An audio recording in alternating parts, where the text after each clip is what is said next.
नमस्कार, वेद विकासाचा 24 तास घडामोडींमध्ये आपलं सहर्ष स्वागत करतो। कोकण पदवीधर मतदारसंघातून रमेश कीर रिंगणात उतरले असून पनवेल शहर जिल्हा पनवेल तालुका काँग्रेस कमिटीकडून पक्ष संघटना विभागीय बैठकींचे आयोजन करण्यात आले आहे। गव्हाण जिल्हा परिषद, वडघर जिल्हा परिषद, नेरे, वावंजे तर पनवेल पंचायत समितीचे माजी उपसभापती वसंत काठावले यांच्या निवासस्थानी गुळसुंद जिल्हा परिषद मतदारसंघाची बैठक आयोजित करण्यात आली होती।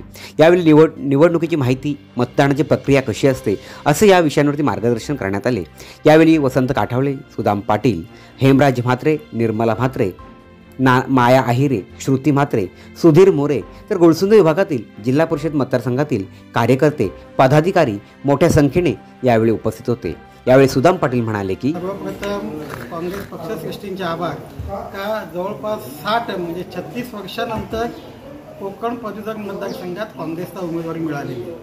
मागच्या दिवसामध्ये रमेश कीर साहेबांनी आपला अर्ज दाखल केला, त्यांच्या अर्जासोबत एबी फॉर्म देखील सादर केलेला।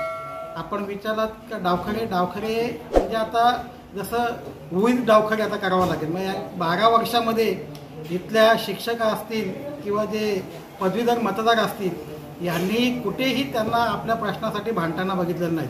मग जुनी पेन्शन योजना असेल किंवा जे बेरोजगार आहेत त्यांच्या नोकरीच्या संदर्भात देखील डावखरे कधीही अग्रेसर राहायला दिसत नाहीत। ते फक्त पक्षाच्या जीवावर निवडून येतात आणि मग स्वतःसाठीच काम करतात असं लोकांनी पाहिलेलं आहे। म्हणून या कोकणामध्ये आता लोकांनी विश्वास पक्का केलेला की ह्या वेळेला परिवर्तन नक्की होणार। कारण रमेश कीर साहेबांचा अनुभव बघितला आपण तर ते कोकण म्हाडाचे सभापती होते, काँग्रेसचे ज्येष्ठ नेते आहेत आणि त्यांनी ह्या मतदार नोंदणीमध्ये मोठ्या प्रमाणामध्ये मतदारांची नोंदणी केलेली आहे। त्याच्यामुळे आम्हाला आता विश्वास झालेला आहे की आपण पाहिलं असेल का देशभरामध्ये राहुलजींच्या नेतृत्वाखाली, महाराष्ट्रामध्ये नाना पटोले साहेबांच्या नेतृत्वाखाली कशा पद्धतीनं काँग्रेस पक्ष महाविकास आघाडी म्हणून आज इथे काम करत आहे आणि लोकांनी त्याला भरघोस मतांनी पाठिंबा दिला आहे। तोच विश्वास पुन्हा एकदा या पदवीधर मतदारसंघामध्ये काँग्रेस पक्षाच्या उमेदवाराला मिळेल असा ठाम विश्वास आम्हाला वाटतो। निश्चितच आपण पाहायला गेलं तर मागच्या 7-8 महिन्यापासून रमेश कीर साहेब हे पदवीधर मतदारसंघाच्या नोंदणीसाठी आवर्जून सर्व पालघर ते सिंधुदुर्गपर्यंत वारंवार फिरत आहेत आणि निश्चित एक चांगल्या पद्धतीची नोंदणी एक त्यांच्या कार्यकर्त्यांच्या माध्यमातून ह्या संपूर्ण परिसर कोकण विभागामध्ये झालेली आहे। आणि महाविकास आघाडीच्या माध्यमातून जर ही निवडणूक लढवली गेली तर आता जो वातावरण आहे त्या वातावरणामध्ये निश्चितच खात्री आहे का पदवीधर मतदारसंघातून ह्यावेळेस काँग्रेसचे उमेदवार रमेश कीर साहेब हे निश्चित निवडून येतील।